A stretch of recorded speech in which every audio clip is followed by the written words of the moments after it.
నమస్తే, welcome to ప్రతిపక్షం. ఇది ప్రజల పక్షం. నేను మీ జర్నలిస్ట్ అనిల్. మున్సిపల్ కార్పొరేషన్ ఎన్నికలు ఎట్టకేళ్ళకి అయిపోయినాయి. సో కార్పొరేషన్ మేయర్లు అదేవిధంగా మున్సిపాలిటీ చైర్మన్లు కూడా నియమించారు. అధికార కాంగ్రెస్ పార్టీ ఎక్కువ కైవసం చేసుకున్న సీట్లు. తర్వాత ప్రధాన ప్రతిపక్షం బీఆర్ఎస్ సెకండ్ ప్లేస్లో ఉంటే, థర్డ్ ప్లేస్లో బీజేపీ, తర్వాత ఎంఐఎం, ఇండిపెండెంట్లు, ఇతరులు ఏఏపీ కూడా ఇందులో ఉంది. సో ఈ గెలుపు ఏదైతుందో ఈ మున్సిపాలిటీలో కావచ్చు, కార్పొరేషన్లో కావచ్చు, ఈ అన్ని గెలుపులో ప్రధానమైన కారణం ఎవరు అంటే అటు పార్టీలు కాదు, పార్టీల నాయకులు కాదు, కార్యకర్తలు. కార్యకర్త అనే వాళ్ళు లేకపోతే ఈరోజు ఈ ఎన్ని జరిగినో మున్సిపాలిటీ కార్పొరేషన్లో అక్కడ ఎవరికి కూడా గెలుపు లేదు. కార్యకర్తల వల్లే ఈరోజు అన్ని పార్టీలు కూడా గెలిచినాయి.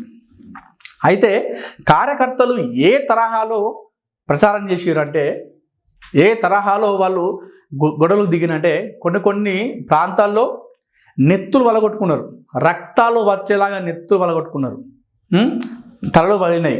కొన్ని ప్లేసుల్లో పిడిగుద్దులు గుద్దుకున్నారు ఒకరిపైన ఒకరు. కొన్ని ప్రాంతాల్లో అయితే కేసులు పెట్టించుకున్నారు. ఇంత దూరం తీసుకెళ్ళారు కార్యకర్తలు తమ పార్టీ అభ్యర్థిని గెలిపించుకోవడానికి, తమ పార్టీని గెలిపించుకోవడానికి. మనం చూస్తాం చాలా ఊళ్ళలో కూడా తన నమ్మినటువంటి పార్టీ కోసం కార్యకర్త ఎంతలా నిలబెడతారంటే ఇంటి పక్కనికి వీరికి ఎలాంటి శత్రుత్వం ఉండదు. ఈ పార్టీల వాళ్ళే. సో వాడు ఆ పార్టీని నీ పార్టీ అని చెప్పేసి వాళ్ళు అంత వైరం మెచ్చుకుంటారు ఈ కార్యకర్తలు. సపోజ్ ఒక పెళ్ళి ఉంది అనుకోండి ఫంక్షన్కి. సో నువ్వు ఆ పెళ్ళికి వెళ్ళవాలంటే చల్ నేను ఆ పార్టీ ఫంక్షన్కి నేను వెళ్తానా, నా పార్టీ మనది ఈ పార్టీ గారా అనేంతలా తీసుకుంటారు కార్యకర్త అనేవాడు ఆ పార్టీని.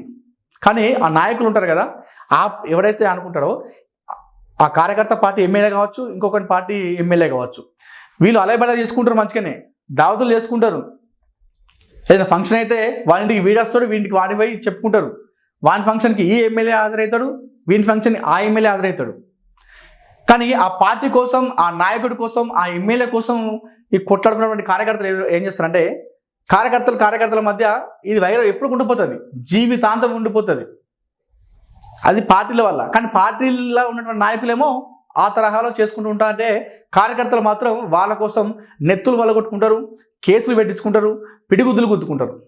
అయితే ఈ విషయం నేను ఎందుకు చెప్తున్నా అంటే, ఇటీవల జరిగినటువంటి మున్సిపాలిటీ కార్పొరేషన్ ఎన్నికల్లో పార్టీలన్నీ కూడా, అది బీజేపీ, కాంగ్రెసా, బీఆర్ఎస్ అని కాదు, అన్ని పార్టీలు కూడా తమ అవసరాల కోసం, తమ పదవుల కోసం, తమ పార్టీ సిద్ధాంతాలను పక్కన పెట్టి మరీ అలయబైలా తీసుకొని ఈరోజు mayor, deputy mayor, chairman, vice chairman పదవులు అనుభవించారు.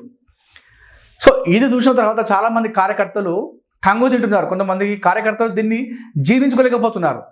అరే వాని పార్టీ కోసం నేను కేసు పెట్టుకున్నా, నా నాయకుడు గెలవడని చెప్పేసి నేను వారితో నిలబెట్టుకున్నా, కేసులు పెట్టించుకున్నా, నాకు దెబ్బలు తాకినాయి, నేను దెబ్బలు తిన్నా, లాస్ట్కు వాంతో పొత్తు పెట్టుకొని ఈ తరహాలో మెర్జ్ అయిపోయి అటు చైర్మన్, వైస్ చైర్మన్ వీళ్ళు ఫైనల్గా మీరు కలిసిపోయారు, మేమేనా వెర్రి పుష్పాలం అన్నట్టు చాలామంది కార్యకర్తలు సోషల్ మీడియాలో ప్రస్తుతం దీన్ని డిబేట్ లాగా పెడుతున్నారు.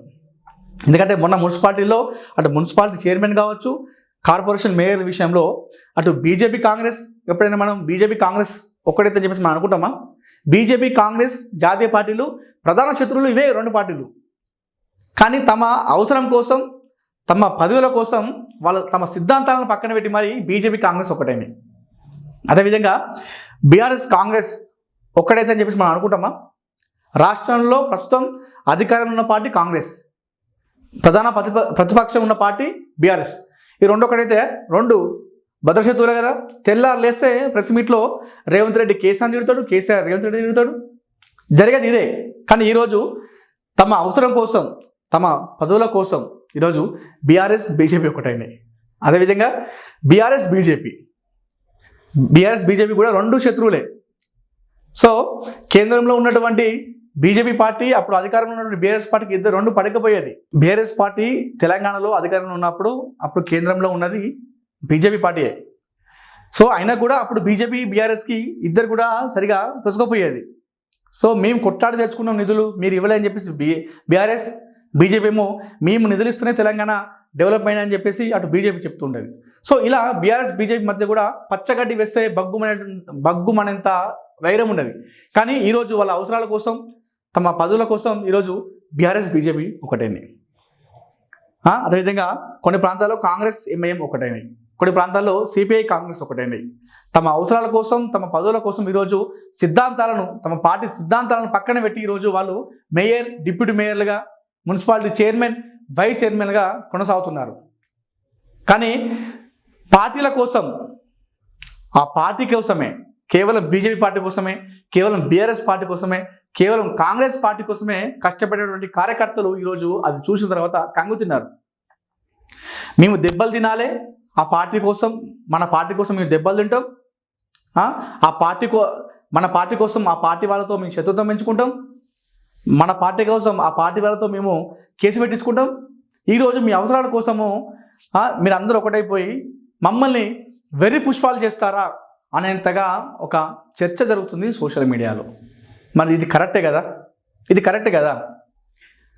కరెక్టే కదా? అసలు ఎక్కడో ఉన్నటువంటి ఎమ్మెల్యే అతను కలుస్తాడో కలవడో కానీ ఆ పార్టీ మీద అభిమానంతో, ఆ నాయకుడి మీద అభిమానంతో వాళ్ళు రాత్రంతా పగలంతా తిరుగుతారు, ఆ ఎమ్మెల్యే గెలిపిస్తారు, ఎంపీగా గెలిపిస్తారు.